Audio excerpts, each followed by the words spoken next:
Tell me what's going on, my friend. Let me get the vehicle information first here so I can pull it up. Dodge Journey 2.4. What year do we have? 2018 SC 4-cylinder. 2018. All right, perfect. Tell me what's going on. The coolant pump out at the end, but in the middle where the cap screws on, somehow it split right down the middle. And everybody like, this is never happened. It doesn't happen like that. So I guess all the coolant leaked out and it didn't get into the radiator, but all the coolant leaked out. So it was in the middle of the night, so we tried to tape it up so it could be moved. So we taped up the hose, and so we put more coolant in. So it took a couple of hours to get the car cooled back down. So the next day, I tried to drive it. Well, I drove it to O'Reilly's, right? And they put it on the diagnostic machine, and they told me there was no codes or anything. There was nothing wrong. It's just that some of the sensors are going to have to be checked and inspected. So I left O'Reilly's yesterday morning, and I'm supposed to have a family picnic. While I'm on the freeway, the car just straight stopped, period. It just started overheating. It went up to almost 270-something, 280-something, and just shut off before I can get it to the side of the road. And that's the problem. One bought a brand new battery. One bought a brand new coolant pump system. So the only other thing, the mechanic who came and towed the car said you probably have to look at up under the spark plug. If it's not a blown gasket or something like that, it might be water in the spark plug. So what's your question to me? How can I assist you? Well, I'm trying to figure out why doesn't it crank up? It doesn't start anymore, even after replacing it with a brand new battery. So the engine doesn't rotate? It doesn't go raw? It tries to crank. You can do it sometimes even when you stop, take your feet off the pedal because it's a push start, and it'll still be trying to crank. Oh, so it cranks, but it doesn't start. It won't start. Yeah. Usually, this isn't coolant in the combustion chamber. I think you may have been talking about hydrolocked, and that would prevent the engine from cranking over altogether. So if it's just cranking and not starting, it either lost spark, fuel, or compression. Because it cranked up one time, it took about 3 or 4 tries, right?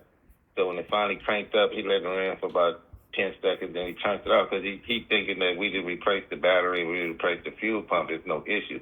Once he turned it off, the car never cranked back up. And if it overheated and then it stalled, that could suggest we got a mechanical issue with the engine. So I would probably recommend to check engine compression next. Okay, engine compression. You can pull the valve cover, make sure that everything's connected, make sure that the timing chain and the camshafts are rotating when the engine's being cranked over. I know the person that came and told it, he said you can hear the car won't crank up. Then he said it sounds like it's not fuel or something is not getting in there or something is not allowing the car to actually fire up. So that's why he said it might be some water in the spark plug, could be a blown gasket. It probably sounds different when cranking, most likely because there's no compression, because we have a mechanical issue. The timing chain probably broke or something like that. That's probably why it sounds different. It should sound a normal sounding engine when you have the individual cylinder compression pulses. That's why it goes raw, because that's actually the starter that you can actually measure or current ramp that starter, and you can see the compression and the current going up as the starter is pushing the piston on the compression stroke.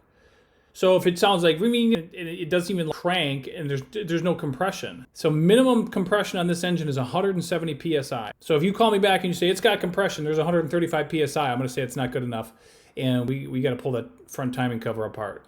Might be the timing. Well, the timing components, the timing chain, or. And how much that usually costs to fix? Well, it all depends on what shop you go to. Let's take a look here.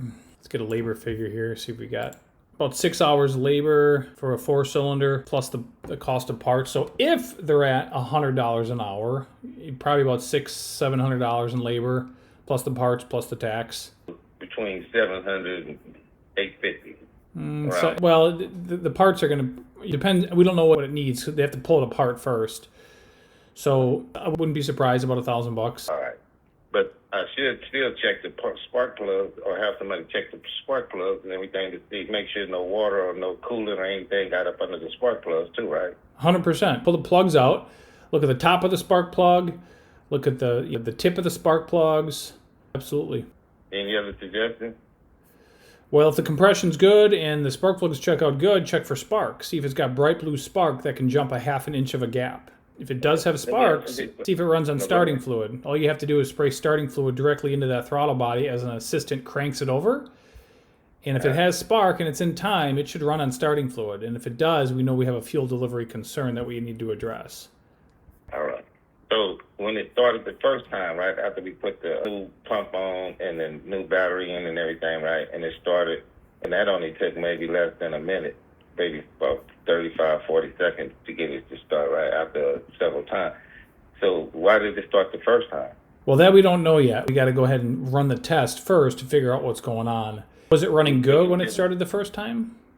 Yeah, it was running normal, smooth, no noise, no nothing. But you only left it on for maybe 7 to 10 seconds. Then you just turned it back off because you think you need to fix it because now you want to, because in the Dodge Journey, you have to take the tire off to put the battery in or take the battery out. And the car's still sitting on the side of the road, so we're trying to get the car up off the freeway. So we put the battery in, we put the fuel pump in, he put the tire back on, fired it up. So we wanted to get everything up off the road, pack everything up. So we just turned the car off so it would heat up or whatever. I don't know why he turned it off, but he turned the car off.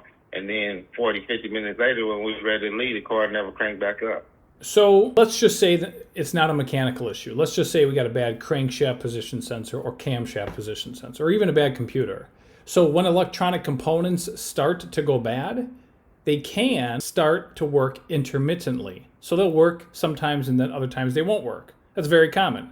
So if we don't have a mechanical issue with the engine, to answer your question, why does it work sometimes? Well, that's what electronic components do when they start to fail. Now, they can just fail all of a sudden without warning and they could stop working. Can that happen? 100%, yes.